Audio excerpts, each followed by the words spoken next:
Hi guys, tonight I'm going to speak with you a little bit about child sexual assault. As you know, my name is Brittany Brown and I've been volunteering with Hope Haven, the Rape Crisis Center here in Beaufort, for about 2 years now. Now, first of all, I just want to say that I understand that child sexual assault is an uncomfortable topic. It's not something that we speak about on our day-to-day.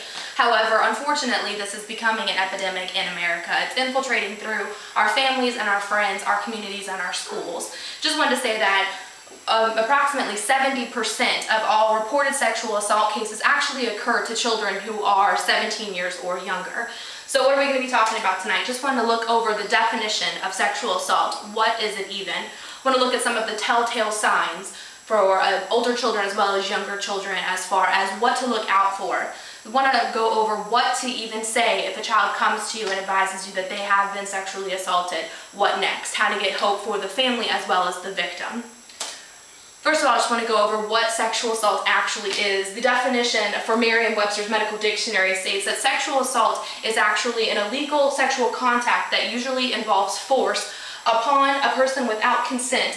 It's also inflicted on a person possibly who's incapable of consent based off of their age, as well as they place the assailant in a position of trust or power. So I just wanted to say that statistically, there seems to be this misconception that girls are sexually assaulted more than boys are. And as we see at the PowerPoint, that's actually not true.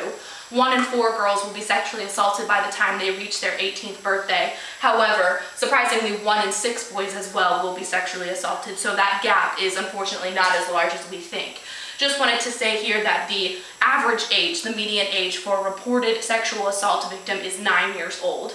And in some cases, about 20% of the victims are actually under the age of 8. Now, sexual assault, when does it even occur? For the most part, according to Darkness to Light, which is a rape crisis center out of Charleston, South Carolina, they've advised that about 30 to 40% of children are assaulted by family members. There's another 60% that are assaulted by friends of the family that are close and trusted. So while we're concerned about the sexual offender down the street, unfortunately, we need to be looking a little bit closer to our own home.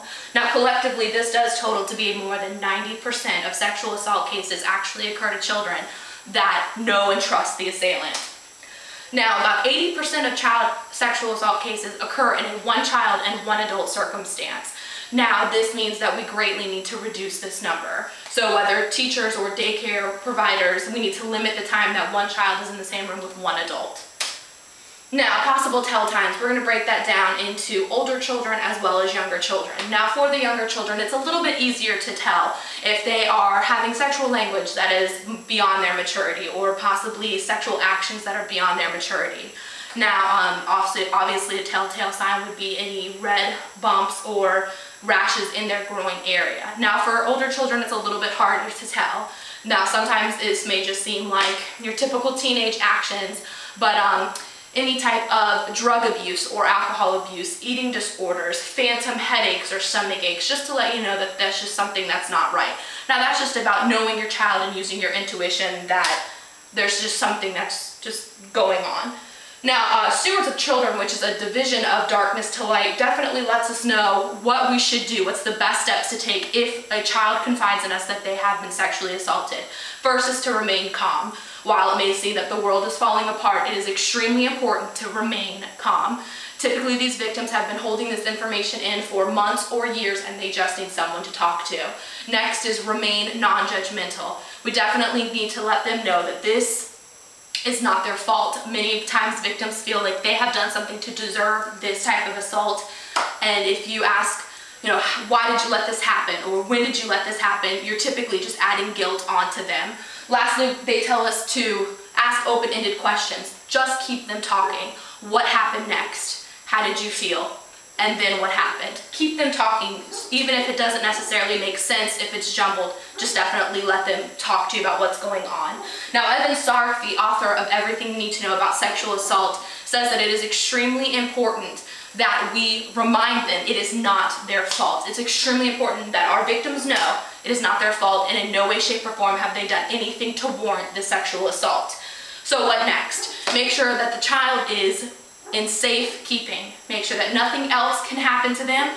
make sure that they're set aside. Now, according to the Child Abuse Handbook, they say that if you are in power and you have a policy in place to report, you need to be a reporter. You need to let them know what's going on. Let the authorities know, let your principal know, go up the chain of command as far as advising anyone.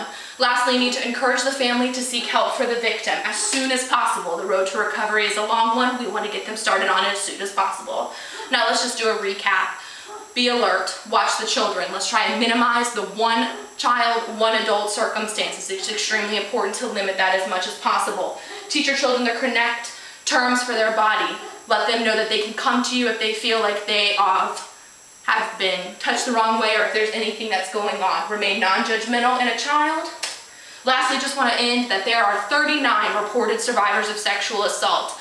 This number is staggering. However, we need to keep in mind the one word survivors. While they may start off as a victim of sexual assault, they will end as a survivor. Any questions? Thank you guys so much for coming out tonight.